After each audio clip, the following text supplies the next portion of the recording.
UW360 is proudly supported by BECU, a not-for-profit member-owned credit union. Pacific Office Automation, copy, print, workflow, and IT. Problem solved.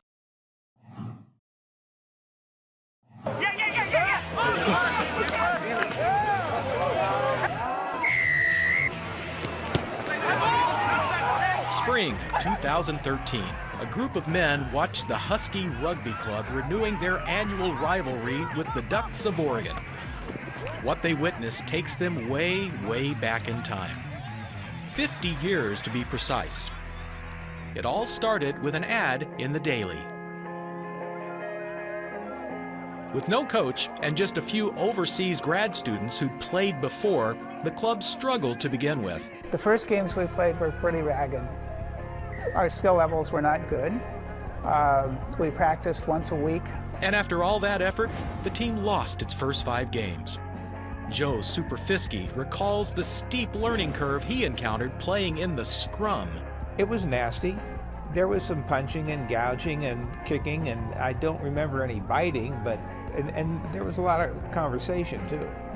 Then one day, a young Frenchman turned up to take a look at this new rugby team. And at the end of the game, he offered his services as coach. They needed a lot of help. When at first practice, I grabbed the ball and I say, guys, this is a rugby ball, and this is how you pass the ball. The Husky rugby team was improving quickly when the highly touted Oregon Ducks visited Denny Field.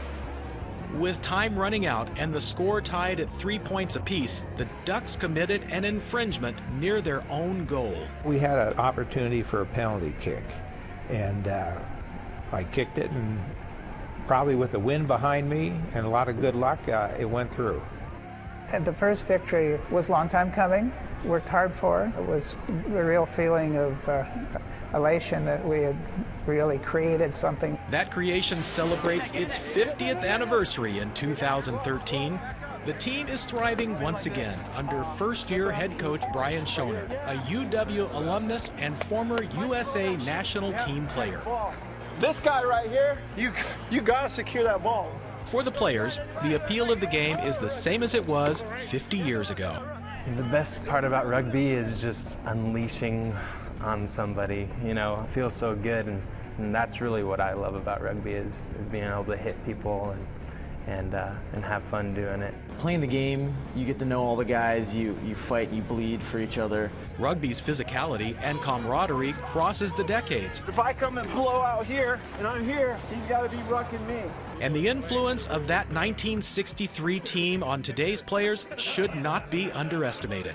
I think it's awesome having all the older guys that were there from the beginning coming out. You know, they love that we play it no matter what, but just that we're winning. To a certain extent, we are doing it for them. It's to keep the pride of the program and the passion for the game that's just involved. At the end of the spring season, the Husky Rugby Club had amassed a 6-2 record, narrowly missing out on a place in the conference championship game. This year, I'd say we went much farther than I ever imagined we would. We had a fantastic year. I was very, very happy to see that what we started actually is still going today. And judging from the evidence, still going very strong indeed, as the Husky Rugby Club begins its second half-century.